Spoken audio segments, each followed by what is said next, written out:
ball when it bounces, the sound that it makes, the smell of a basketball. Then I love it. Absolutely love it. Welcome to All Ball with Ezekiel, the show where we bring you NBA basketball through the lens of the average Nigerian. Today we'll be diving into the Los Angeles Lakers and their blazing hot start. Well, it's blazing hot based on their track record because the Lakers have a history of poor performances, so the bar is quite low. But we're looking at some of the things that have contributed to their hot start of the season. We're looking at where we think they will end up. Is this sustainable? First of all, this is their hot start of the season. So we're talking about that, if it's sustainable, where we think they'll end up at the end of the season, and some of the key contributors to their blazing hot start. So with that, yes, I'll be able to run. Please like, subscribe, leave a comment, and don't forget to follow us on IG at allball.ng to stay updated with the latest as regards to the channel.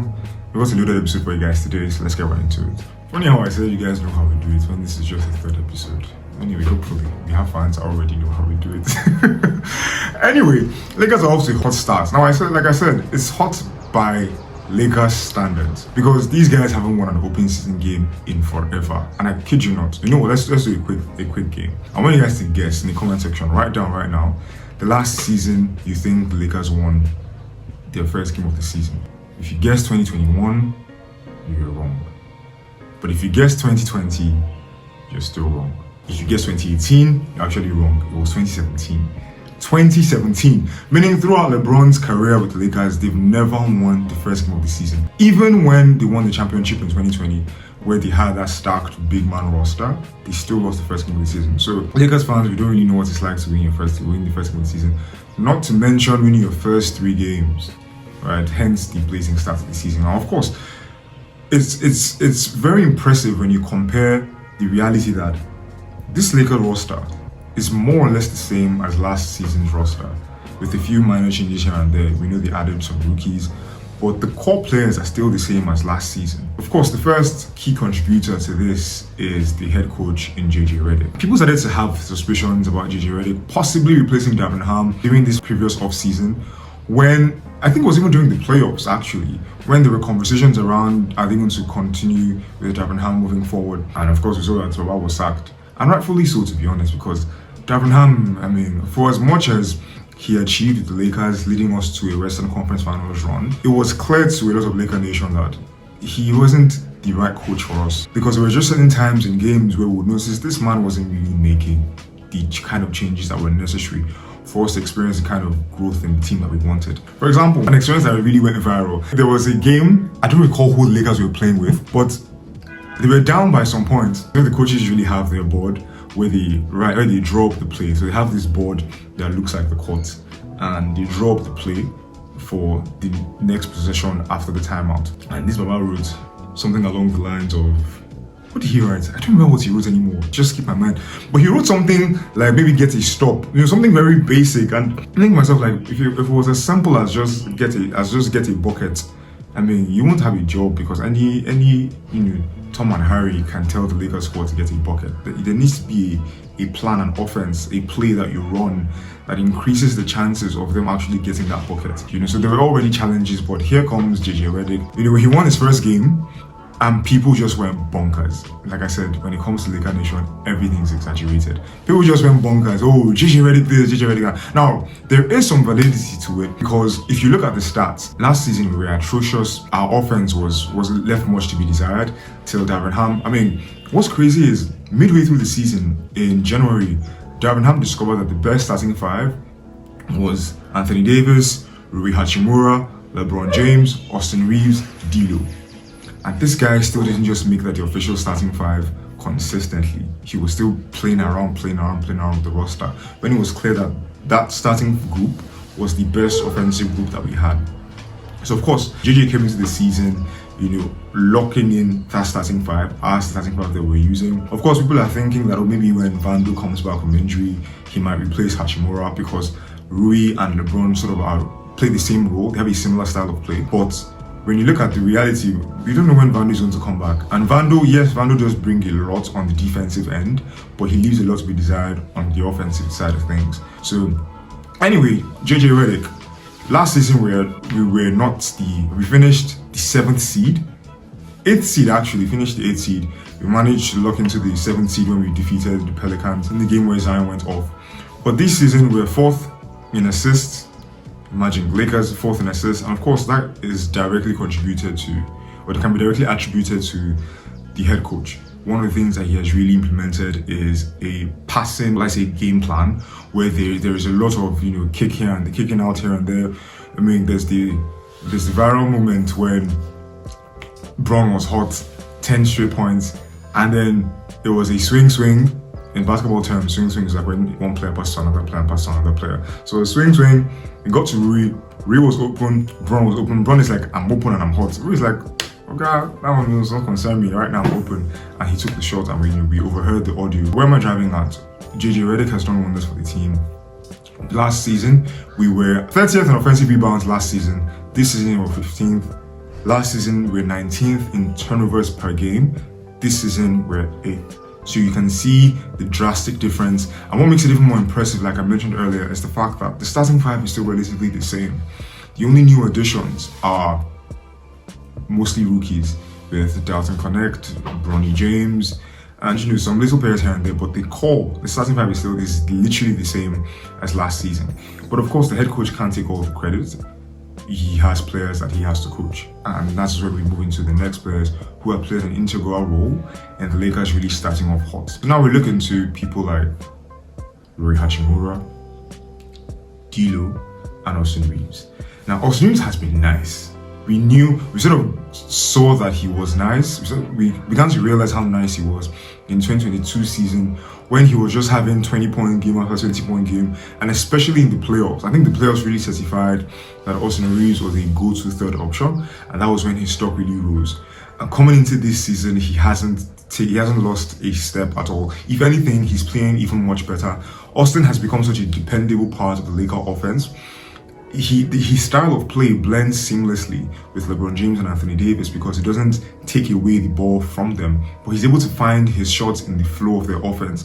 And so you see, through the course of the game, they don't really draw plays for Austin, except maybe it's an out of timeout play and they just need a bucket, or it's the end of a quarter and they just want to get a shot off, and you know that obviously LeBron and Anthony Davis are going to get the most attention because of their gravity pull. So they use them as decoys to free up Austin to get a free shot.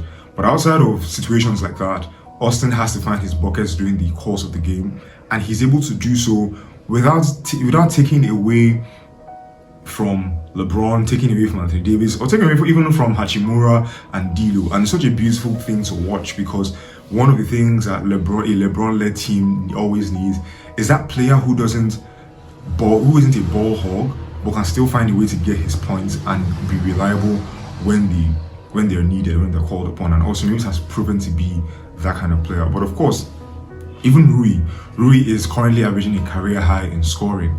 So obviously we can see that there has been an upward tick even with the role players. Rui is playing better.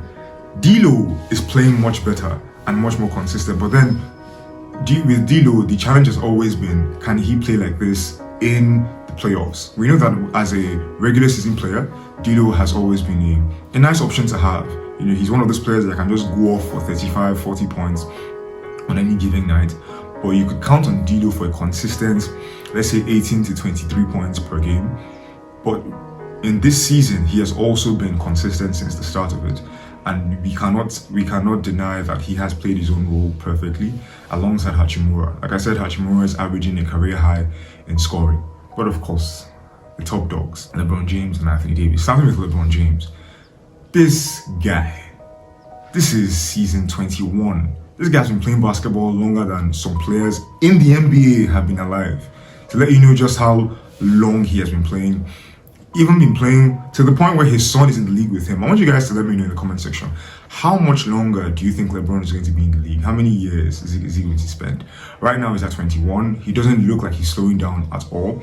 It kind of seems like maybe he has 2-3 more good years ahead of him, because I just can't picture LeBron not being a top 10 player. It's hard to, because as much as we know that he has had transcendent athleticism, we also know that his mind, when it comes to understanding the game, when it comes to picking his spots, even how he's able to adapt over time, because the LeBron of 2024 that we're in is not the same LeBron of 09, 2010, 2012, where he was just like pure athleticism. You cannot keep up with me, LeBron.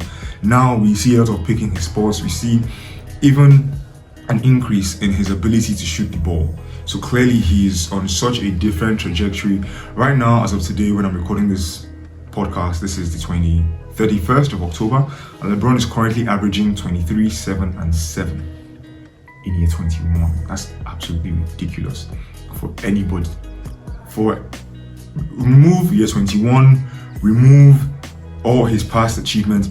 If I just tell you, oh, there's a player who is currently averaging 23 points, 7 rebounds, 7 assists, you're like, that's all-star caliber.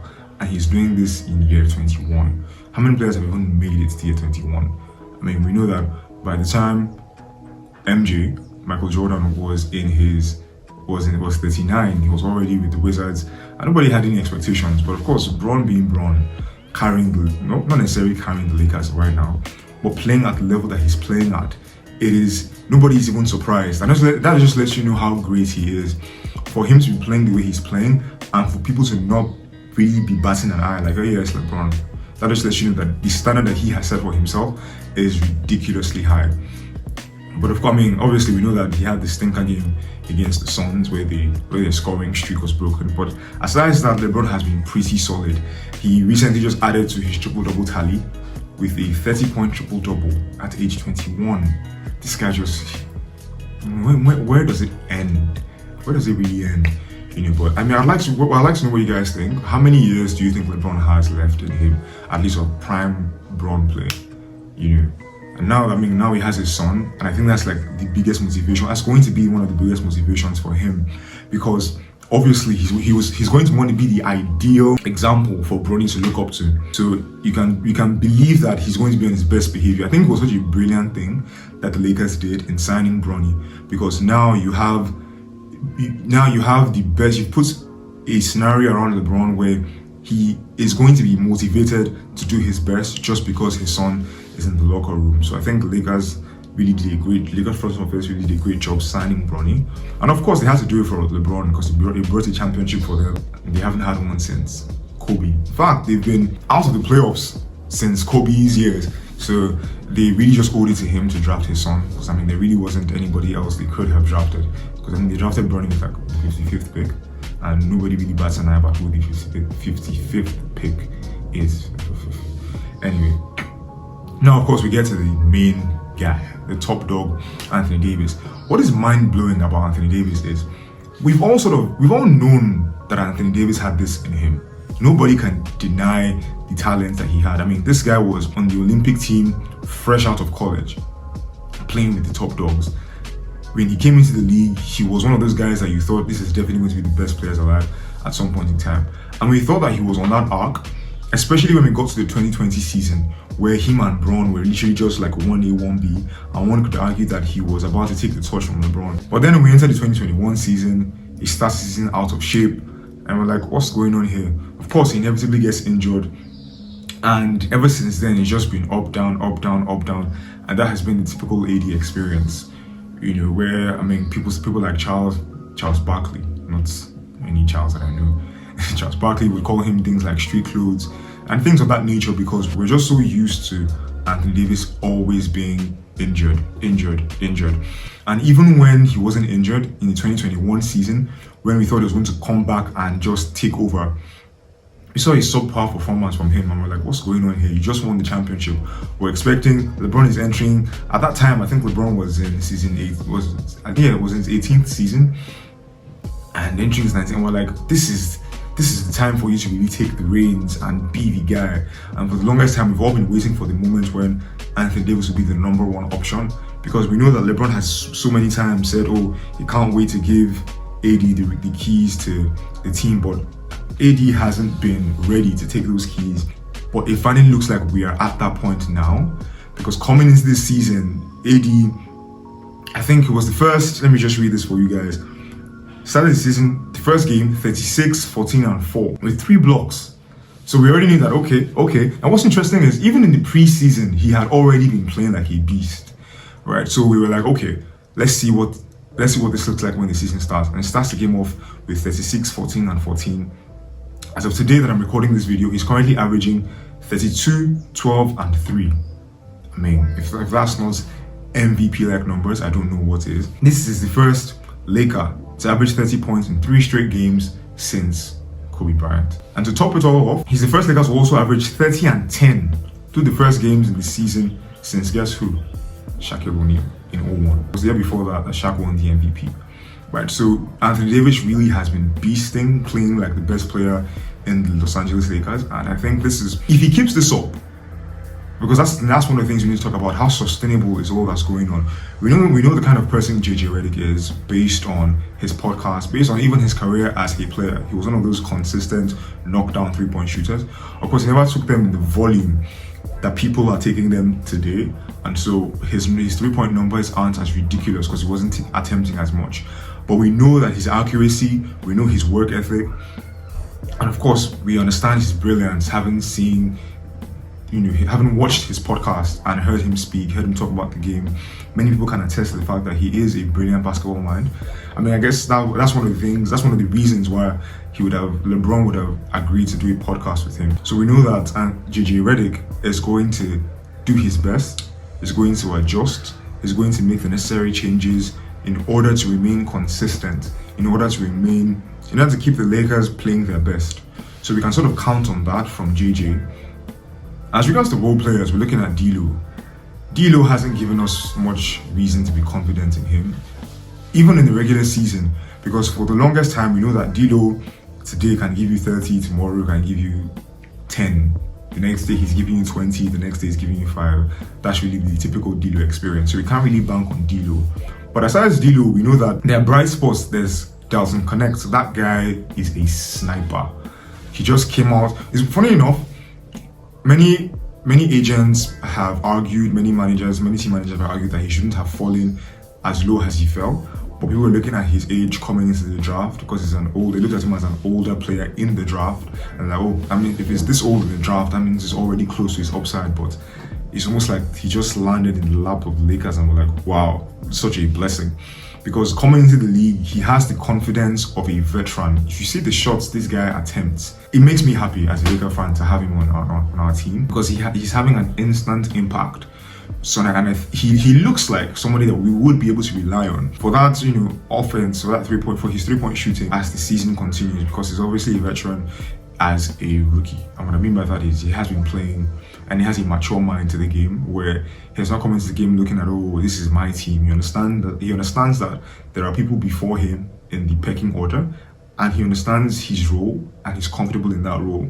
It would be different if it was a player like maybe JJ Martins now, who obviously has top tier talent, and if he's not giving the room to express that talent, it could definitely lead to some issues. But Dalton Connect is somebody who isn't looking to do the most. He's looking to fit perfectly within the role that has been given to him. And so that is definitely such a huge upside for us Lakers fans. Bronny James, we don't really have much expectations. He's the 55th pick. I think people are just being unrealistic with Bronny because his father is LeBron. When have people ever been objectively honest when assessing LeBron James? So with Bronny James, we don't really have much expectations from him. But we don't really need him to do much, to be honest. What we need him to do is keep his father gingered. Once he can keep his father gingered, well, good to go. That's for us, Laker fans. That's Bronny James' role on the team. Keep your father playing the best that he can at his current age. And for LeBron has been a model of consistency. So we can count on him to deliver throughout the season. Maybe not at obviously peak LeBron level, but we can still count on him to give us his 23, maybe somewhere between 20, 21 and 25 points per game with 7 rebounds, 7 assists. We can count on that because he has shown to be competent. LeBron hasn't missed a playoff game ever. Why don't you think about that? He has never missed a playoff game. That's ridiculous, right? And then we go to Anthony Davis. Anthony Davis. Can Anthony Davis be this consistent? We know that Anthony Davis is a beast. We know that his flaw as a player, on his worst day, he's still a solid defensive player. But what takes him to that next level where we know that, okay, we can count on this guy to really deliver is when his offense is also on that tier. Like now where he's averaging 32 points per game. Because we know that on defense, he's always going to be that guy where you don't want to test him at the rim. So he's always going to have that defensive presence. But on offense, it's his offense that really hasn't been consistent through the years. And one of the interesting things, JJ Redick has him attempting more threes, because I guess the idea is to give him more confidence in his shot so that he can take it more often. And of course, if he's able to do that, because if he attempts more threes, he makes more threes, then it gives him more space to operate in the offense. And that just works better for everybody, because there'll be times when there'll be many times, most of the time he's going to be the 5. And if he's making his threes, that gives him space to really operate. And so, can we bank on Anthony Davis to consistently give us this level of output till the end of the season? I want to believe that he will, because looking at last season, he was playing well. Maybe not on this level, but you could argue that he was, looking at them in the playoffs, he really went head-to-head with Jokic. Head-to-head, he was scoring on almost every possession where it was just him and Jokic one-on-one. Whether it was in the post, whether it was on defense or offense, he was really giving Jokic the work. So I think to a large degree, if we just look at his current form, we can really hope that he would keep this on till the end of the season. Now, if LeBron is consistent, if AD is consistent, if we get this level of production from the role players, and if JJ continues to adapt and get better as the season goes on, where could the Lakers end up? I believe this could be the year AD, fingers crossed, this could be the year AD wins DPOY.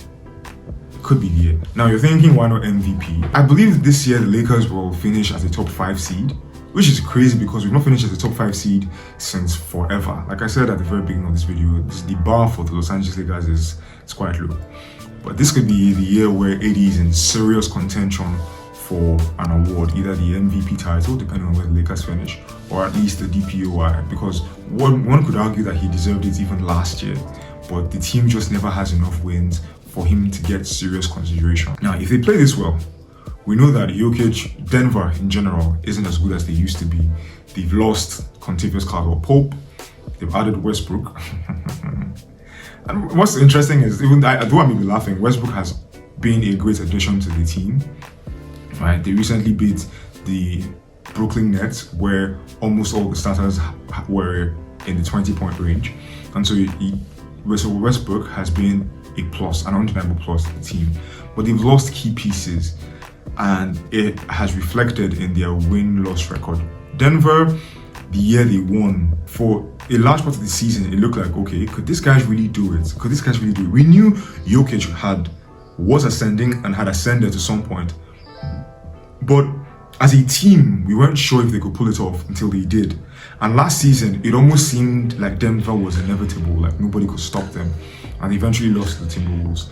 And so now they just look like every other team. So looking at the teams in the West compared to the Lakers, of course, when the Lakers started season 3, I know they were at the top of the West, but that's just, the sample size is too small to really say that they really would finish the season as a top seed or even a top 3 seed. But if we're going to look at the trajectory with the current way that they're playing, I estimate that they will finish as a top 5 seed, somewhere within that 1 to 5.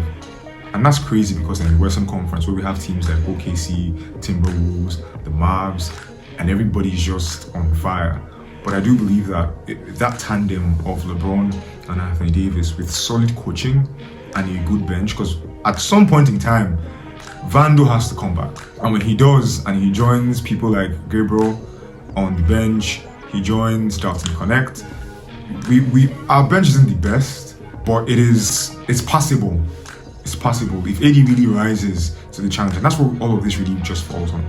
If AD can play at an MVP level, then the Lakers will be unstoppable. Thank you for tuning in and supporting the All Ball podcast, where Nigerian passion meets NBA basketball.